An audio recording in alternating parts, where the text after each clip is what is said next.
Let's bring in our pal Maxim Lott. He is the exec producer for Stossel TV.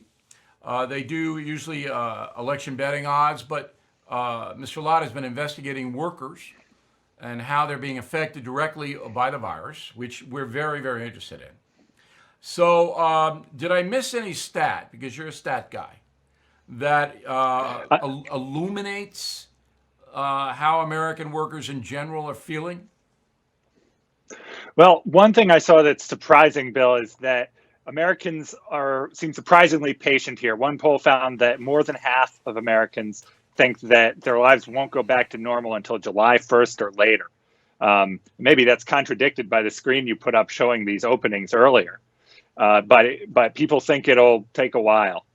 By the way, one thing, I talked with one worker who is a frontline worker in a hospital in West Virginia, and he was really upset by the new unemployment benefits because he has friends on unemployment who are now getting paid more than he is for sitting at home. Yeah, but that's not going to last long. 4 months. Pelosi wants to extend it, though, so we'll see. Listen, I don't begrudge people, and I understand the theory that you're encouraging people not to work. But in a national crisis, the more money you can get for the folks, the better. So I'm not going to nitpick that. But I understand the theory. But these benefits are going to run out. I mean, we just can't keep printing money. And the reason, Maxim, we can't keep printing money is that our money that we have now in the bank is going to be worthless if the Treasury keeps grinding out this currency. And you're it's true. National debt is already $24 trillion. That's right. It's $26 trillion when all the obligations. You're going to have a hyper collapse of the U.S. dollar worldwide if you continue to print currency. Okay, so now I know most Americans don't understand that. I'm not being supercilious, word of the day. I know they don't get it. I get it. Trump gets it. So you're going to start to see a constraint. But right now, we've been in this for a month, in 30 days. It's April 15th. March 15th, that was pretty much the dividing line. I think we're in it for another month and a half as far as intense is concerned. And then it's going to start to come back. That is my best estimate at this point. If I'm wrong, I'm going to play the clip.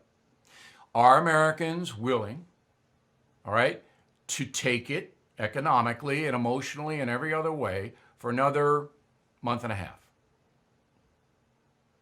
Yeah, so the poll, ABC did this poll, and they found that basically people are saying they are willing to wait until it's safe to come out again.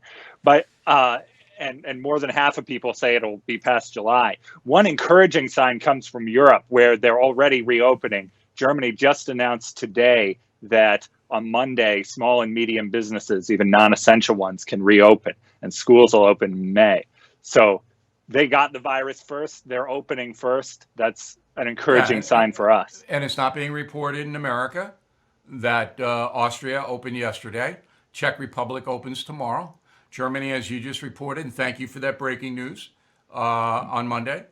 Denmark, Norway, Sweden, all open. So we'll watch it because the contagion, as you pointed out, is there. And it's a different situation in those countries. Those countries are not Italy and Spain, where people live on top of each other, particularly in Austria. You know, most people in Austria don't live together. They live in single families. So we'll watch it. Won't be reported here because that's good news. No good news is going to be reported by the media here. You're going to get, oh no, we can't do this. We can't do that. We can't do this. Now, what is your advice based upon your research for Americans who are in trouble financially? You say they think it's going to open July. That's a guess. It's not based on any data. That's their guess. I say before that, I think in June, you're going to be able to start to make a living again in an aggressive way. That's not a guess. That's based upon what I see the government has to do. They have to do it because you can't support 300 million people. They have to do it and take the unintended consequences, which could be more virus cases. But they have to do it. Last word. Yeah, my sense, Bill, is that you're right. This will open earlier than people are saying, especially looking at Europe. And by the way, Bill, Greg, the bettors, the people putting money where their mouths are, say you're right about Gretchen Whitmer, that she's down from 15 to 10% about becoming And VP. I didn't know that, Maxim. Thank you again for making me look good. I think she's through. All right. So that's good news for Amy Klobuchar and Kamala Harris, who are hovering back. Max, it's always a pleasure to talk to you. Stay safe out in Swarthmore, Pennsylvania. We really appreciate your time. Same, Bill. Same to you, Bill. Thank Okay. you.